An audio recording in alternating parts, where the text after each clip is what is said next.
องค์การอาหารโลกและสื่อมวลชนแลกเปลี่ยนบทเรียนร่วมกันวันที่23พฤษภาคม2025ที่โรงแรมดับเบิลทรีนครหลวงเวียงจันทน์องค์การอาหารโลกจัดงานรับประทานอาหารร่วมกับสื่อมวลชนแลกเปลี่ยนความรู้และข้อมูลข่าวสารร่วมกันโดยการเข้าร่วมของท่านดร.ภูธรเมืองปากที่ปรึกษาด้านการประสานงานกับรัฐบาลขององค์การอาหารโลกประจำสปป.ลาว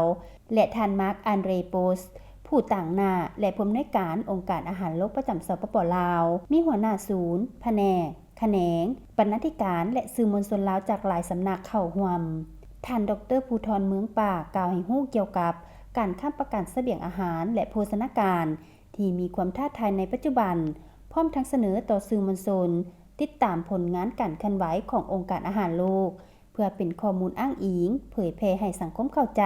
พนักงานรัฐกรองค์การปกครองท้องถิ่นให้การร่วมมืออำนวยความสะดวกและเป็นเจ้าการนำหน้าพาทางให้สากลได้รับรู้บทบาทความสำคัญขององค์การอาหารโลกในการแก้ไขปัญหาการค้ำประกันเสบียงอาหารและโภชนาการอยู่สปป.ลาว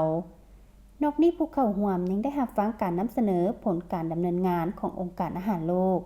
รับฟังเกี่ยวกับโครงการใหม่และข้อริเริ่มที่กำลังจะจัดตั้งปฏิบัติขององค์การเรียนรู้วิธีหาข้อมูลติดต่อแหล่งข้อมูลข่าว